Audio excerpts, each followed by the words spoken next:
I have the HDScorer software open in front of me with a recording.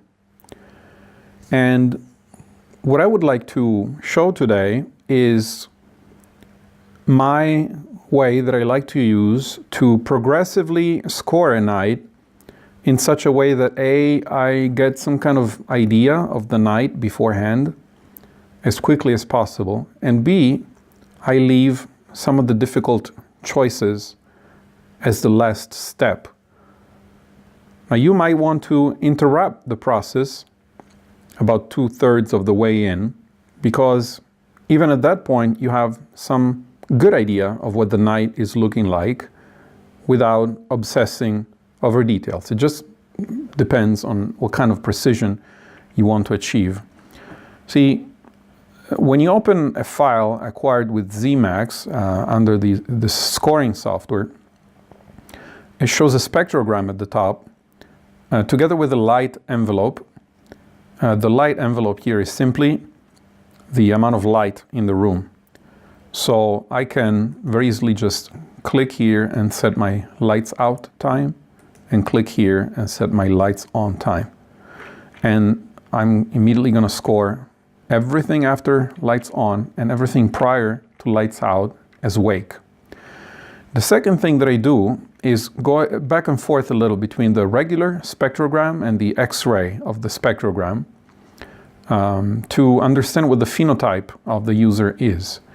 The strongest horizontal ridge is going to be his or her sleep spindle frequency. Here we have the first sleep cycle, here to here. Second sleep cycle, here to here. Third sleep cycle, and so on. So I know that all of that is all slow wave sleep. And what I'm going to do is say, first of all, I'm going to mark wake until I get to this point. So mark all that as wake. Then I'm going to mark everything that I consider to be slow wave sleep as N2, leaving the decision as to what is N2 and what is N3 for last. Now this first sleep period ends, so I'm going to mark N1. I just want to differentiate slow wave sleep from non-slow wave sleep, so I could have marked that hole as wake or anything else. Here I mark it again as 1. This is my third sleep cycle. And I insert another N1 chunk. Oops, okay. And I'm going to just be really rough with it. So all these holes there, I'm just going to ignore for the time being. Okay. So at this point, I already know how much slow wave sleep I have. If I go ahead and output the report, I already get some actionable information. Next, what I would like to do is to determine the sleep onset.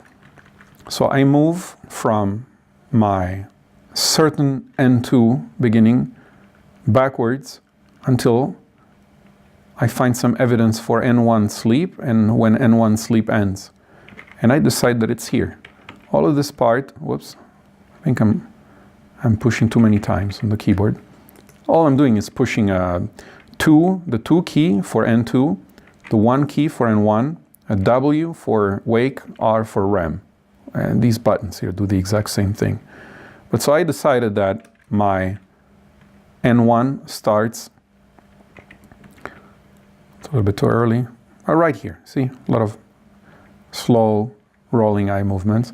And I decided that my first N2 epoch is, it's a little bit too early, let's make it this one, clear spindle over here. All right, so all of this part of the recording is already done. Now, what I would like to do is try to mark arousals. Arousals can be seen on the spectrogram as vertical lines. So I find all of them and mark that epoch as wake. Now there are some subtle rules as to how many seconds, like this probably not to be marked as wake. There are some rules as to how long an arousal needs to be before being marked as wake. But what I found is that unless you're trying to follow AASM rules very, very methodically and precisely, it really helps to just mark all arousals, even like this one, as wake. At least at the end, you can look at the hypnogram and get a nice map of all the points in which the patient either woke up or changed the position or anything like that. Most of the times, these artifacts are 1 or 2 at the most epochs long. So you can just continue marking them like this. Note that I'm not bothering scoring all the other epochs. I'm just marking the arousals.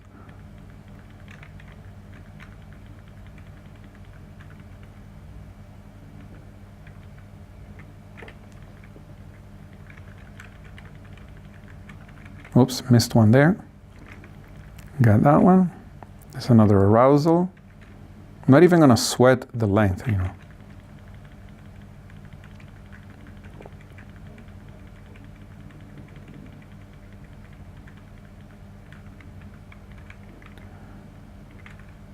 As you can see, I'm just going forward very quickly, and then when I notice that I've missed something, I go back.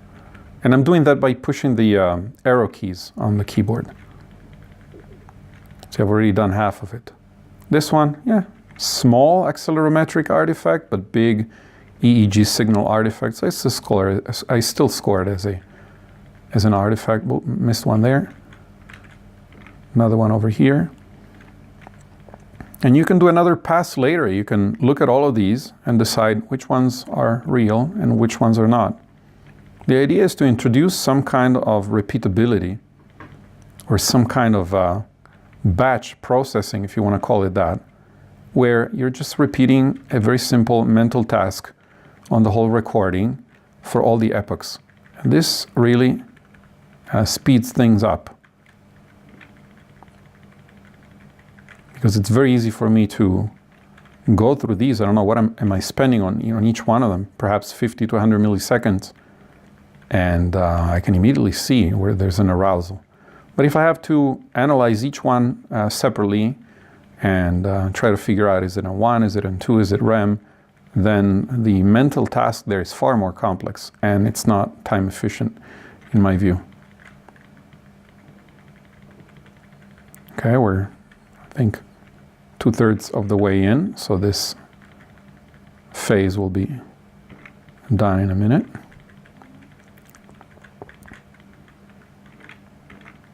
I could go even faster if I don't even look at the trace. I could just look at the spectrogram, but I'm trying to be a little bit more precise than that and actually look at each epoch.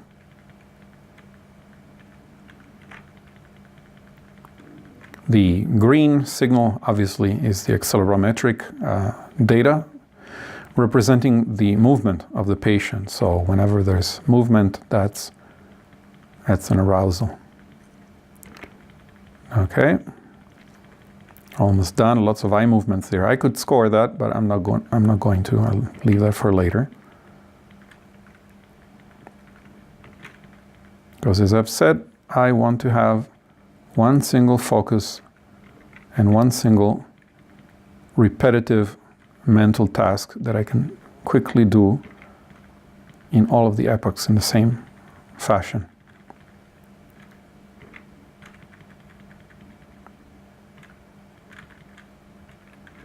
I'm looking at both the signal and the spectrogram above.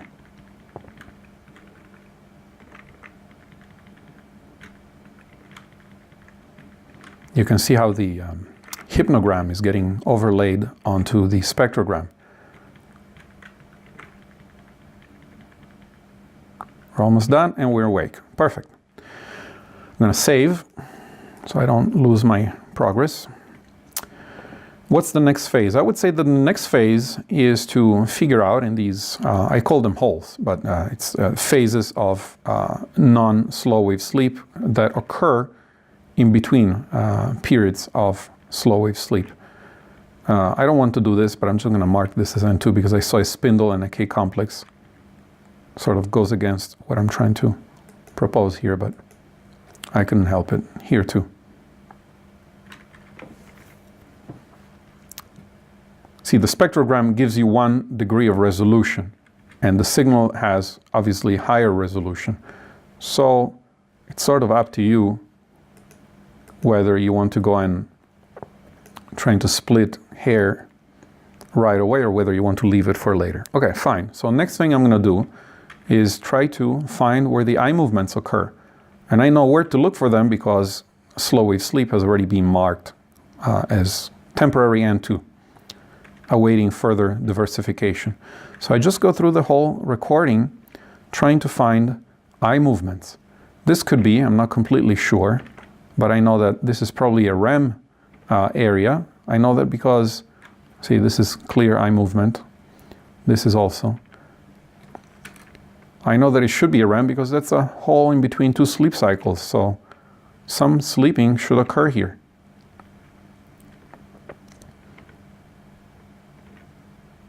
Now here, for example, I'm not necessarily seeing eye movements, so I shouldn't have done that. I should just have left N1 because there was an arousal and then nothing happened. So I'm just going to score eye movements when I can actually see eye movements. I'm not going to assume that it should be REM for this or that other reason. This one I can see that it's N2, so sorry, but I saw a very clear spindle there. Okay, now this, I'm going to turn off the filtering. Not a big difference. I wouldn't say it's eye movement. It's not negatively correlated to a sufficient degree. I'm looking for bubbles. That's what eye movements look like when you're using ZMax. They look like bubbles because it's anti-correlation of the signal. And the 2 signals are superimposed, so when they're anti-correlated, they form bubbles. So interesting, right? I didn't find any evidence of eye movements in this section. Let's move to the second, if you want to call it, I call it the hole, and it's not terribly scientific, but let's just move there and figure it out. Okay, eye movement. Here, I'm trying to fill in the gaps too, so if I have eye movements in one epoch and none in the next epoch and then they appear again, I'm just scoring REM what was in between. I think that's consistent with AASM rules and just consistent also with logic, because most epochs are the same stage as the one before, statistically.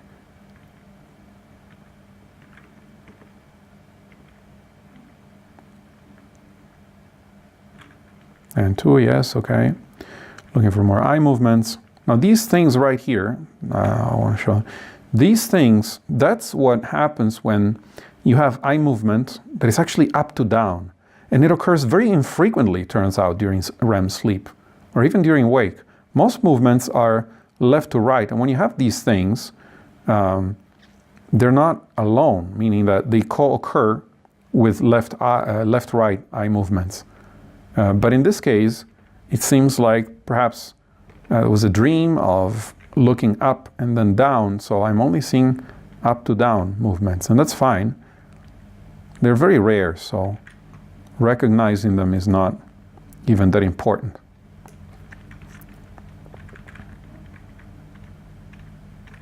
.9% look like this. See, anti-correlated activity. Here, very clear evidence of REM.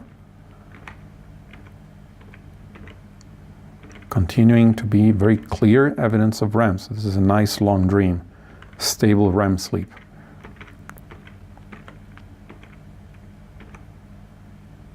I'm not sure about these 2 epochs. There's some movement. I would anyway call it REM. This would have created anti-correlated activity were it not superimposed onto a good amount of sweat. I would say that this is probably REM. Doesn't really matter too much. There's an arousal there. So the idea is to be fast and try to be repetitive in the mental process that you're doing. So I'm going to just try to really avoid making or investing many seconds on a single epoch. I just want to look for bubbles. That's all I want to do. It's tough at times because there are only 2 channels, but it turns out most of the time they're really sufficient to determine what's going on with the person's brain. Here we're in N2 clearly, so we're done. So I've done the next step. I'm going to save again because I've done the next step. The next step is to find periods where the eyes were moving. So what I do now is look at periods that are still marked as N1, but that are very near periods that have eye movements, and check whether perhaps those shouldn't have also been REM. I don't find any evidence for that right here. In fact, what these look like to me is they look like K-complexes. So what I think is that this was still N2 sleep. And by doing this, I'm trying to bridge any small segments that didn't really have any evidence. Like there was an arousal there, but we were in REM sleep, so what happens after that? This looks like a K-complex, so it looks like we're in N2 sleep.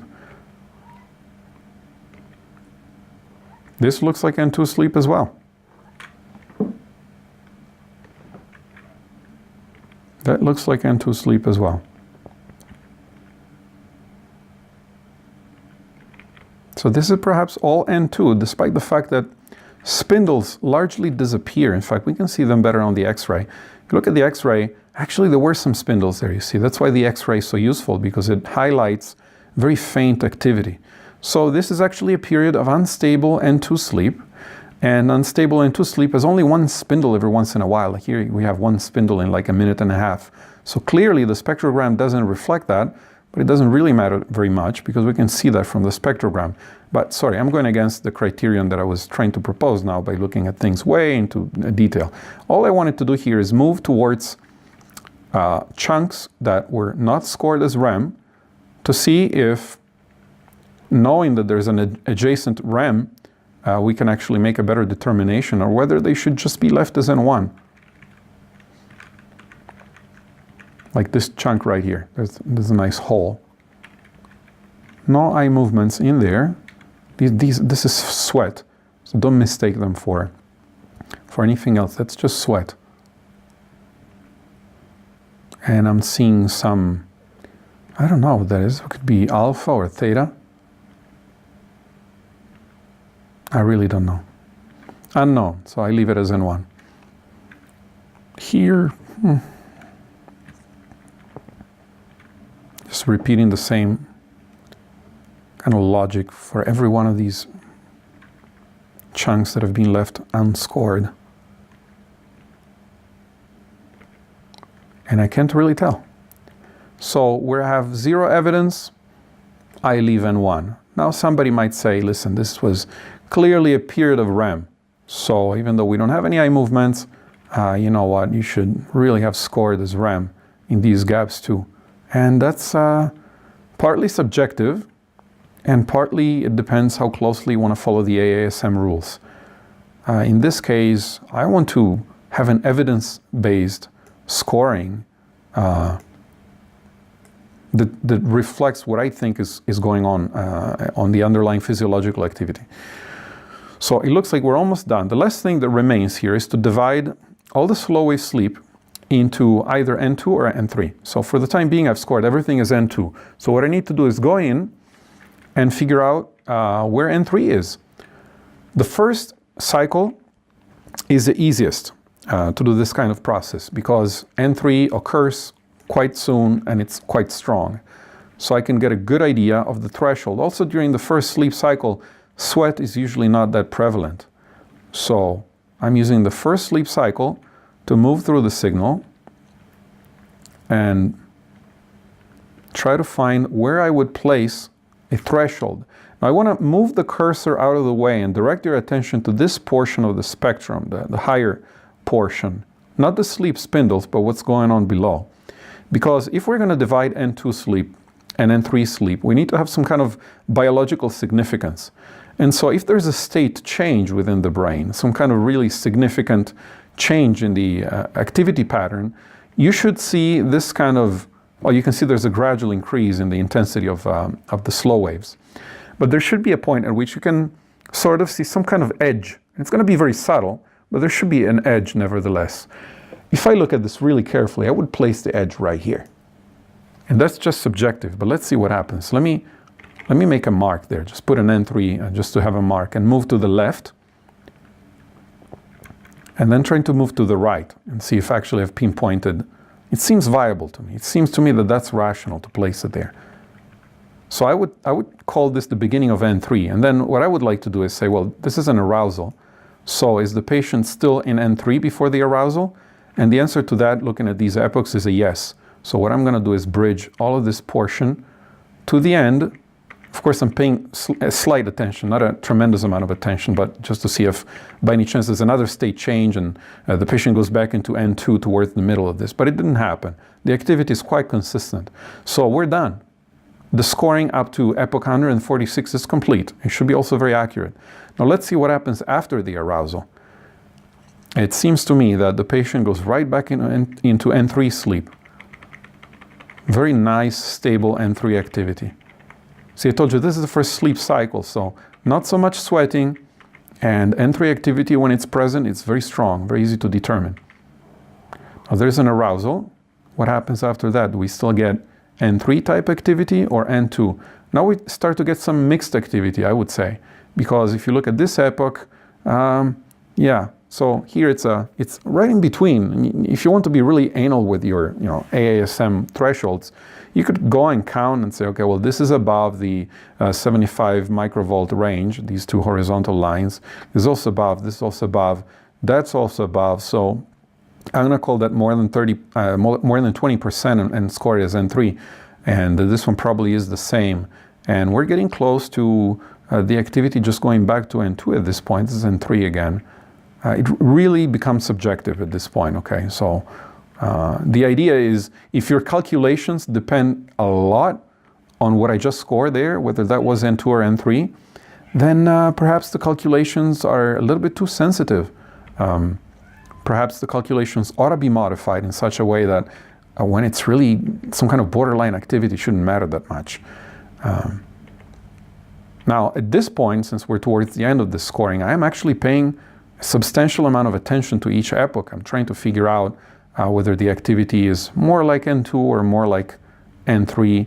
And I think it doesn't even make that much sense to look at it with this level of resolution, because had the electrodes been placed elsewhere, for example, C3 versus F4 or F7, it's just going to change. But the bottom line, what I see here is that this is our first sleep cycle. And we've gone into N3, we've stayed into some very stable N3 deep sleep, and then we've come out of it. We've come out of it, and now it could just be considered N2, or you could be very meticulous in going back and forth from scoring N2 versus N3, like this one perhaps you could score N3. And that's really going to change even on a gold standard PSG recording between one scorer and the next. It's just going to change a lot. I think human scorers have a tendency to try to create contiguous patterns of the same stage, which is not a problem in my view, because the brain also tries to stay in one stage as much as it can, specifically at the beginning of the night. Like we have an epoch like this, which has some above threshold delta activity here. It's got some other above threshold delta activity here. I like to jump back between the filtered and unfiltered version of the signal to just check, just in case this was a big sweat wave that got filtered and then it ended up looking like delta when in fact it wasn't. But in this case, it's not the case. So you could score this as N3. Now, if you're really cautious, you can see that here we're going above the threshold, you see, and here again, we're going above the threshold. So, do you really consider this to be above the threshold? It might be like, I don't know, 0.2 microvolts above. Do we care about that? So this whole system is not terribly deterministic, and I think it would be advisable to try to do your calculations, whatever you're doing with the result of the scoring, but try to do them in such a way that you're not depending too much on subtle oscillations of the signal. Like you don't base the result of 10, 20, 30 epochs just on one little bit of evidence. So I think we've gone into full-blown N3 activity here again. And you can see clearly, in the beginning I was going through the signal really, really fast. And now I've got to pay a lot more attention because I'm trying to determine N2 versus N3 activity. They're very similar, especially during borderline threshold regions. And also we've got a lot of sweat. And also here, for example, we've got eye movements. That activity is very highly anti-correlated, and it's occurring in the middle of what is clearly slow wave sleep. So good luck scoring that. Who even knows what that is? But it does occur. Here, that's sweat. This is just sweat. And that's some REMs, again, in between slow wave activity. But look, it's not this, okay? It's not this, and it's not this. So what I'm looking here looks to me like it's N2. Now moving a little bit faster, let's try to see if there's a state change at some point here. That's sweat, a lot of sweat. When there's that much sweat, what you do is just eliminate, don't look at this at all. Just look at this section and try to see if it looks more like N3 to you or like N2. I think these are going to be epochs in which scorers disagree, even looking at many electrodes and even looking at the gold standard. So again, if your result, whatever you're trying to determine from the sleep study, if it really depends that much on how to score these epochs, then perhaps there's an underlying problem. And this is just too artifacted with sweat. You can click and you can filter it all away, but it doesn't tell you much more. The problem with sweat is that it overlaps the delta frequency. So like, for example, here, that's why I always like to look at the signal either in its raw format or very gently filtered, because you might be fooled by these waves into thinking that they're delta waves, when in reality that's simply the highest frequency component of the sweat, which happens to be the only component that wasn't filtered away by your settings. So I like to, instead of filtering, I like to look at, because sweat comes and goes. So you have areas in which there's no sweat, like this little chunk right here. That's not very sweatful. So, if you wanted to argue with me that this is all still N3, I really couldn't disprove you. I couldn't tell one way or another. You could say this is N3. There was an arousal, that's why I scored wake. But yeah, after that it could be N3 again. But always take care of going back and forth between the filtered and unfiltered signal. Because see, like even some, we're not filtering away huge quantities of sleep here, right? It makes just a modest amount of difference, but it does take you from slightly above the threshold to slightly below the threshold. So I don't think you can really tell if that's N2 and N3. And if you can't tell, perhaps the best thing you can do is just be really random about it, paradoxically, because then you're just going to score half of what you don't know as N2 and half an N3, and then you're minimizing the error. Okay, fine. So now we're not in sleep, in slow wave sleep anymore. So we move to the next slow wave sleep cycle. We know that we begin with N2. So the question is, where's our threshold? And make sure you know that, see, that's exactly what I'm talking about. This huge sweat, filtered, because now I'm at 0.8, I believe, and it ended up looking like delta waves. So I don't want to use that. I don't want to do it like that. Just keep it at 0.1. And I look at this space instead. And this space shows me clearly that we're still in N2. It's a very thin kind of activity. This still seems like N2. And the question is, in this sleep cycle, is there any N3 activity? Does it actually go back to N3 activity, or it doesn't? Because we're in the second cycle, so there might not be N3 activity after all. So if I try to completely avoid sweat and just look at it, I should try to figure out if this cycle even has N3 activity.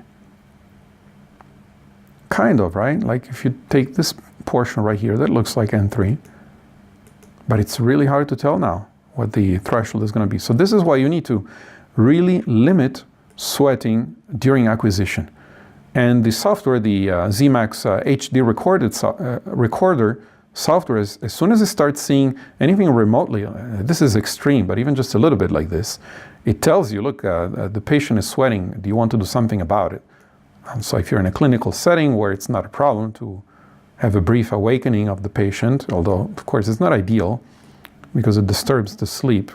But if that's your setting where you can actually go in and adjust the electrodes and wipe his forehead, or do anything like that, then you definitely want to do it because it's your choice. You know, you could get a small awakening here because you woke up the patient, but then get clean signal. This, I don't know, it's half an hour, I guess. Or you could just deal with it afterwards, as I'm doing, and I'm just guessing.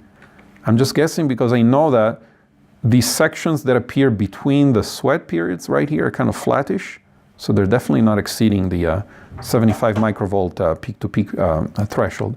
And then I know that if I look at those same intervening areas here, for example, they're massive compared to what I was seeing before. So I'm just going to go out on a limb and say this second sleep cycle does have N3 sleep, and that's how I decided to partition it.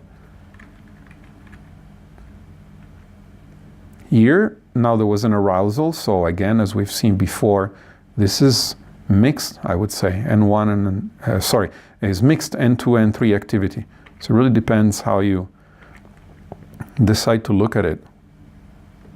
And frankly speaking, I don't even see objectionable the idea of doing something like this. See, I'm going back and forth between N2 and N3. Like if you don't know, and you do that, you at least minimize both the error for N2 and N3 because you don't know, but you know it's slow wave sleep. So if you do any kind of computation, that's actually sort of justifiable, even though it's strange and silly, but sort of computationally justifiable. All right, we've done the whole second cycle. Moving on to the third cycle, I'm gonna guess that there might not even go into N3 sleep over here. Will they? I don't even think so. I mean, if you look at it very meticulously, there might be 1 or 2 epochs where you get over the threshold. And then again, I ask you, so let's suppose that that's the case, that you do go over the threshold for N3 in 1 or 2 epochs on a cycle that would otherwise all be just simply N2. Do you really want those epochs to be N3? It's almost like they got to being N3 by mistake just because the signal was a little bit stronger. And if you change the filtering, they're not anymore. Like I'm 0.1, go to 0.5, all of a sudden, these, see, this was above and now it's not really above anymore. So that's what I'm trying to point out. It's a difficult process, but it's difficult not because it's really difficult, but because the threshold is just it's too subjective. I see some eye movements here, so I'm gonna change the unscored to REM. And anyway, we're done with that cycle. So we have a last cycle. So look, the previous cycle didn't have any N3. So I'd be really surprised if the cycle after that has any N3 sleep. I'm not seeing any. Do we have any N3 over here? We have REMs. So probably need to go in and adjust the REMs, but I don't see any N3 sleep here. So what I'm gonna do is now go epoch by epoch and see where I've missed a rapid eye movements, because I seem to have missed some. This is not. That's not. Here we have spindles.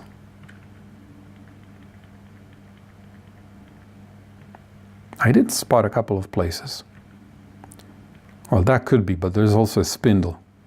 So that's anyone's guess how you want to score that. That's really not a possibility that is ever mentioned as far as I know. Here we have an arousal followed by eye movements in the presence of also spindles. I'm just going to leave it as an N2. I try to always keep in mind what effect does that have. Oh, this is the one I was looking at. Yeah, that's, you know what, it could be N1 as well because they become kind of slow. So that's a fast eye movement and it becomes progressively slower. So if you were to score N1, N1, N1 here, you might be doing just fine. And it's the end of the night. So at the end of the night, what I suppose happens is that the brain is not really in a single state because it doesn't have any pressure to really get into some kind of single state. The way I see it is if there's significant pressure to be in one state, then the whole brain will tend to harmonize and get into the same state. And if there isn't, then I think it's perfectly conceivable to say, well, a part of the brain is in N2 sleep and another part is in N1 sleep. I haven't read anything that would suggest that that's a crazy idea. Then again, I'm not a sleep technician, but I think we've got ourselves a scored night. That's all that there is to it. Now, I could have stopped earlier and not divided into N3. As you've seen, that was the most difficult process of everything we've done. And the reason for that is that, well, the recording had a lot of sweat. So during sweat, it's tough. You need to be able to separate sweat from delta. And you need to look in the intervening areas, hoping that they're also not contaminated by sweat. The reason I decided to adopt this method is that when you see the signal streaming in real time, you kind of get like a perspective for how the sweat glands are acting out. And sweat seems to be something that happens and then it stops and then it happens again. So even though on the spectrogram you see the whole area being contaminated by very low frequency artifacts, as you look to the signal, there are areas where not much is happening. Like you've got some kind of trend here. And if you really wanted to take a look at the actual shape of the signal, you could go in and filter it at 0.5. But like this area here, see, that's something that can be restored with a little bit of filtering. Not so for these other areas. These are to be ignored completely. I hope this has been of some use. I believe that, and now I was talking while I was doing it, so I don't even know how long I've talked for. This has been 40 minutes. But if I hadn't been commenting what I was doing, I would probably have been able to get through this in 15-20 minutes, which is good to have a fully scored file, I believe. So in one of the next videos, we're going to take a look at how this very signal, now that we've gone ahead and scored it, turns into, or is turned by the program, into a colorful and very insightful report. Thank you for watching.